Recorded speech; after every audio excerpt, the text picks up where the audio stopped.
ইউনূসের নেতৃত্বাধীন যে সরকার আছে তার বিরুদ্ধে কেউ কেউ মাঠে রাজনীতি শুরু করার সম্ভাবনা তৈরি হয়েছে আওয়ামী লীগ প্রসঙ্গে। ইনফ্যাক্ট গতকালই আমি জনাব মাহমুদুর রহমান, আমার দেশের সম্পাদক, তাকে নিয়ে একটা ভিডিওতে বলেছিলাম তিনি আওয়ামী লীগকে নিষিদ্ধ করার এক ধরনের বিরুদ্ধে কথা বলেছেন।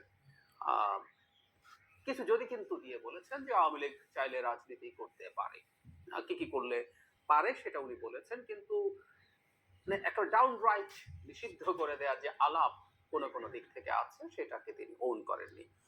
মজার ব্যাপার, আমাদের প্রধান উপদেষ্টা ডক্টর ইউনূস একই রকম কথা স্পষ্টভাবে আবারও বললেন। উনি আগেও বলেছিলেন সরকারের দিক থেকে সিগন্যাল ছিল, আমি অনেকবার বলেছি যে সরকার আওয়ামী লীগকে নিষিদ্ধ করার সিদ্ধান্ত আর নিচ্ছে না, এটা সরকারের একটা পদক্ষেপ থেকেই বোঝা গেছে। আমি আজও আবার সেটা পুনরুল্লেখ করতে চাই। কিন্তু তিনি কথা বলেছেন গতকাল ইন্টারন্যাশনাল ক্রাইসিস গ্রুপের ডক্টর কমফোর্ট ইরো, তিনি আসলে আমি খুঁজে দেখলাম তিনি প্রেসিডেন্ট, তিনি ডক্টর ইউনূসের সাথে দেখা করেছেন, সেখানে আওয়ামী লীগ প্রসঙ্গে কথা বলেছেন।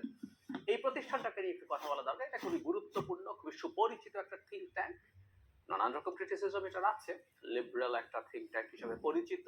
বিভিন্ন সময় তাদের বেশ কিছু ইভ্যালুয়েশন এবং কিছু বায়াস নিয়ে প্রশ্ন আছে, এবং আমি ধারণা করি যে এখন ভারতে প্রচুর আলোচিত একজন ব্যক্তি আছেন, ভীষণ রকম ভাবে তার বিরুদ্ধে কথাবার্তা ভারত বলছে, জর্জ সরোস। আমরা সরোসের ওপেন সোসাইটির কথা জানি। সরোস এখানে আসলেন কারণ এই যে ইন্টারন্যাশনাল ক্রাইসিস গ্রুপ যেটা, এটার শুরুর দিকের যে ফান্ডিং সেটা সরোসের ফান্ড থেকে হয়েছে, এরকম তথ্য সুনির্দিষ্টভাবেই পাওয়া যায়। এবং আমরা খেয়াল করব ডক্টর ইউনূসের সাথে সরোসের ছেলে দেখা করেছে, এই তথ্যটা আমরা বাংলাদেশি মিডিয়ায় যতটুকু পেয়েছি ভারতের মিডিয়ায় প্রচুর দেখেছি। কারণ সরোস ওপেন সোসাইটির মাধ্যমে অথরিটারিয়ান দেশগুলোতে, অথরিটারিয়ান হয়ে উঠতে থাকা দেশগুলোতে নানা রকম কর্মকাণ্ড চালান, সমালোচনা আছে নানান দিক থেকে, এবং এর কিছু কিছু হয়তো সত্যতাও আছে। কিন্তু ভারতে নরেন্দ্র মোদী সরকারের তীব্র ক্ষোভ আছে, এবং আমরা খেয়াল করেছি সর্বশেষ সরোসের প্রতিষ্ঠান যেগুলো ভারতে কাজ করছে সেগুলোতে ভারতের যে ইডি এনফোর্সমেন্ট ডিরেক্টরেট যেটা আছে, তারা নানান অভিযান পরিচালনা করছে। তারা পছন্দ করেন না ওপেন সোসাইটি বা সরোসের যে কোনো প্রতিষ্ঠানকে ভারতের নরেন্দ্র মোদী সরকার খুবই ক্ষুব্ধ। তো যাই হোক, আইসিজি আসলো, তার প্রধানের সাথে প্রধান উপদেষ্টা বরাবরের মতো যে দুটো ইস্যু নিয়ে কথা বলেন, একটা ইস্যু তো সবার সাথে, বিশেষ করে বিদেশি যারাই আসেন তারাই নির্বাচন নিয়ে জানতে চান, এবং তিনি খুব ক্লিয়ারলি তার এই মতামতটা জানান নির্বাচন ডিসেম্বরে, ছোট প্যাকেজ হলে বড় প্যাকেজ, সংস্কারের ক্ষেত্রে বড় প্যাকেজ হলে জুনে হবে। আবারও তিনি বলেছেন, দুদিন আগেও তিনি একজন মার্কিন সেনেটরের সাথে একই কথা বলেছেন। যদিও আমি এখন একটা নতুন প্রশ্ন তুলছি, আমি সরকারের দিক থেকে জবাবও চাই। বড় প্যাকেজ প্রথম তো ডিফাইন করতে হবে, ছোট প্যাকেজ বলতে সরকার কি বোঝাচ্ছে। এখন 7 মাসের বেশি, 7.5 মাস হয়ে গেছে সরকারের, আর ছোট প্যাকেজ বলতে সরকার কি বোঝে, বড় প্যাকেজ বলতে কি বোঝে, এবং বড় প্যাকেজের জন্য কেন এক্সট্রা 6 মাস সময় বেশি লাগবে, এই জবাবটা দিতে হবে। যাই হোক, আজকের আলোচনা সেটা না, আজকের আলোচনা হচ্ছে আওয়ামী লীগ প্রসঙ্গে। তিনি বলছেন আওয়ামী লীগের বিষয়ে, তিনি বলেন অন্তর্বর্তী সরকারের আওয়ামী লীগকে নিষিদ্ধ করার কোনো পরিকল্পনা নেই, তবে দলের যেসব নেতার বিরুদ্ধে হত্যা ও মানবতা বিরোধী অপরাধ সহ অন্যান্য অপরাধের অভিযোগ রয়েছে তাদের বাংলাদেশের আদালতে বিচার করা হবে। তিনি আরো বলছেন জাতিসংঘের তথ্যানুসন্ধানী মিশনের প্রতিবেদনের ভিত্তিতে জুলাই অভ্যুত্থানের সময় সম্ভাব্য অপরাধের অভিযোগ থাকায় আওয়ামী লীগ নেতাদের বিরুদ্ধে আন্তর্জাতিক অপরাধ আদালতে হেগে মামলা করার বিষয়টি সরকার বাতিল করেনি, এটি এখন আলোচনা টেবিলে রয়েছে বলে উল্লেখ করেন তিনি। আমি আইসিসির ব্যাপারে একটা কথা একটু বলে রাখতে চাই। জাতিসংঘ চেয়েছে, কিন্তু আইসিসিতে বিচার করার ক্ষেত্রে একটা প্রবলেম আছে, সেটা হচ্ছে কারো অনুপস্থিতিতে, আইনের ভাষায় ইন অ্যাবসেন্সিয়া বলা হয়, বিচার আইসিসিতে করা যায় না।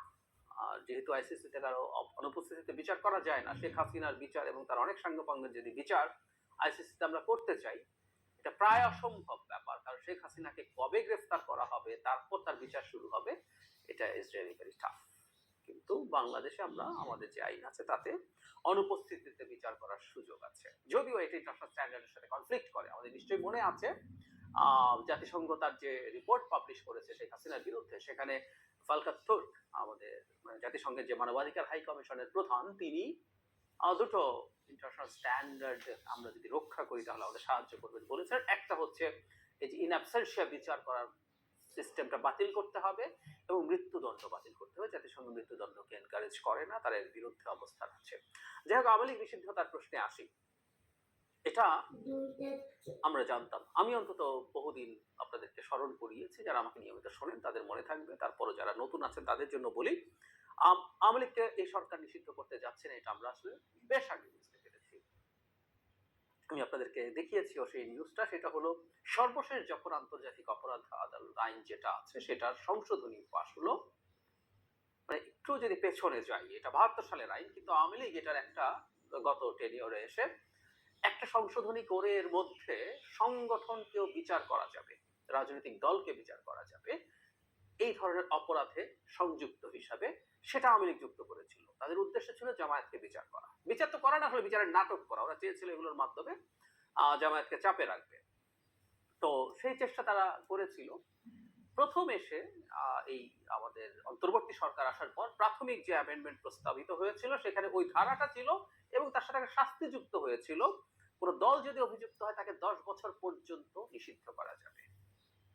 কিন্তু ফাইনাল যে আইনটা পাশ হলো সেখানে এই ধারাটা তুলে দেওয়া হয়েছে। বারবার আমরা এটাকে মাথায় ঢোকাবো, কারণ সামনে বাংলাদেশের রাজনীতি এই ব্যাপারটা নিয়ে আবর্তিত হবে, এটা আমরা নিশ্চিতভাবে বলতে পারি। যদিও সংগঠনের বিচার করা যাবে না তা না, এখানে বলা হচ্ছে যে কোনো বিচারকের যদি মনে হয় তিনি সেই ব্যাপারেও আহ্বান জানাতে পারেন, কিন্তু স্পেসিফিক কোনো ধারা হিসাবে আর এটা এই আইনে এক্সিস্ট করে না। তাহলে আওয়ামী লীগের নিষিদ্ধ করার একটা অপশন এখনো সরকারের হাতে আছে, নেই তা না।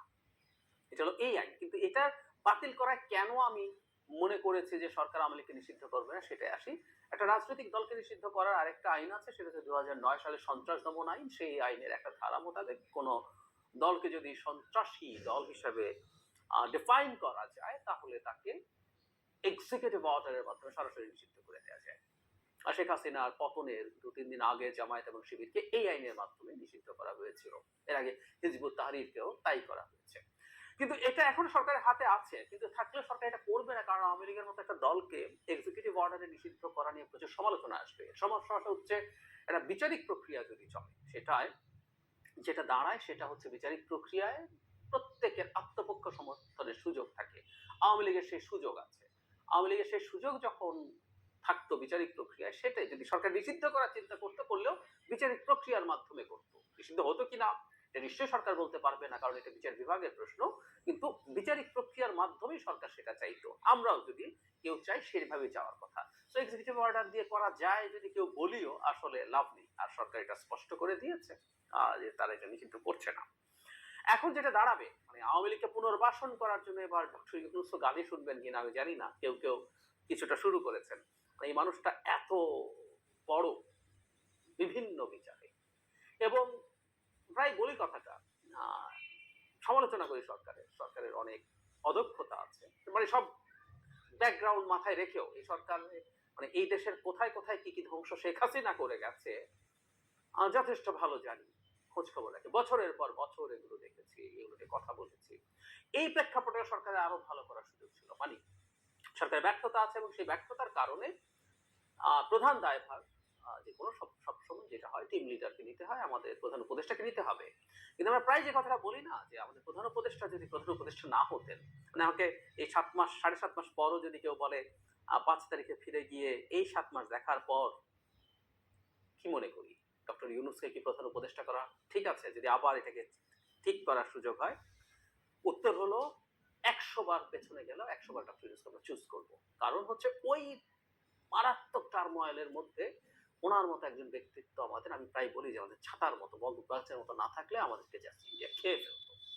তো যেটা বলছিলাম, আমাদের এই যাবতীয় শ্রদ্ধার পরও আমি দেখি যে তার বিরুদ্ধে আক্রমণ শুরু হয়েছে। তিনি আওয়ামী লীগের পুনর্বাসন করতে চাইছেন, আমরা তাকে ট্যাগ করি আওয়ামী লীগের দালাল, ভারতের দালাল। আমি জানি না এই কথাগুলো তার প্রতি আসতে শুরু করবে কিনা, কিন্তু আমরা এটুকু বুঝতে পারছি যে গ্লোবাল পলিটিক্স এবং জিও পলিটিক্স আমাদের মানে আওয়ামী লীগকে নিষিদ্ধ করার বেশ কঠোরভাবে বিপক্ষে বলে মনে করি। যেহেতু আমাদের প্রধান উপদেষ্টাকেই এখন এই ব্যাপারটা ইন্টারন্যাশনাল ক্রাইসিস গ্রুপের মতো একটা খুবই প্রভাবশালী থিঙ্ক ট্যাঙ্কের প্রধানকে বলতে হচ্ছে, যেটার আন্তর্জাতিক অডিয়েন্স আছে, মানে আন্তর্জাতিক অডিয়েন্সকেও আশ্বস্ত করার একটা জায়গা। এবং প্রধান উপদেষ্টা যখন বলেন সেটা খুবই গুরুত্ব দিয়ে সবাই দেখবে। আসলে আমরা একটু স্মরণ করব, গতকালই আমার ভিডিওটা যারা দেখেছেন যেন মাহমুদুর রহমানও এই আলাপটা সামনে এনেছেন, এবং আমি অনেকবার বলেছি, আবার একটু যোগ করি, জনাব আসিফ মাহমুদ উপদেষ্টা একটা প্রোগ্রামে একবার বিদেশি দূতাবাসগুলোর চাপ আছে আওয়ামী লীগকে নিষিদ্ধ না করার,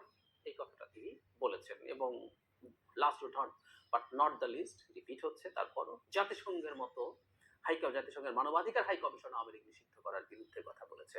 সবকিছু মিলিয়ে আমার মনে হয় এখন পরিস্থিতি এরকম দাঁড়িয়েছে, আওয়ামী লীগ নির্বাচনে অযোগ্য হচ্ছে না, এবং সেটা দূরেই থাকুক যে সে নিষিদ্ধই হচ্ছে না। পরিস্থিতি এখন এই জায়গায় এসে দাঁড়িয়েছে, এবং এটাই সামনের রাজনীতির বিষয় হয়ে থাকবে। বিশেষ করে নতুন যে পার্টি এনসিপি, তারা আওয়ামী লীগের বিরুদ্ধে তাদের অবস্থানটাকে প্রধান রাজনৈতিক একটা জায়গা করে তুলেছেন। নট অনলি দ্যাট, খুবই পাওয়ারফুল, খুবই ইনফ্লুয়েন্সিয়াল বেশ কিছু সোশ্যাল মিডিয়া ইনফ্লুয়েন্সার্স আছেন যারা এটার বিরুদ্ধে দাঁড়িয়েছেন। আমরা সামনে এখন দেখবো আসলে এটা কি দাঁড়ায়। এর মধ্যে নানান দলের নানান কৌশলী অবস্থান আছে। সেই প্রেক্ষাপটে সামনের দিনগুলোর রাজনীতি বাংলাদেশে এই বিষয়টাকে ঘিরেই আবর্তিত হবে, কারণ জনগণের একটা বড় অংশের মধ্যে, বেশ বড় অংশ, এটা আওয়ামী লীগ নিষিদ্ধ হোক, এটা আমরা মানি। আসলে আওয়ামী লীগ নিয়ে যখন আলাপ হয় অনেকে যেটা বলি, রাইট, আমি বহুদিন থেকে বলছি, বিশেষ করে 2018 সালের সেই রাতের ভোটের পর থেকে বলি যে আওয়ামী লীগের পলিটিক্যাল পার্টি হিসাবে আওয়ামী লীগের মৃত্যু ঘটেছে। আমি সেই সময় থেকে বলি, গট দ্য রেকর্ড।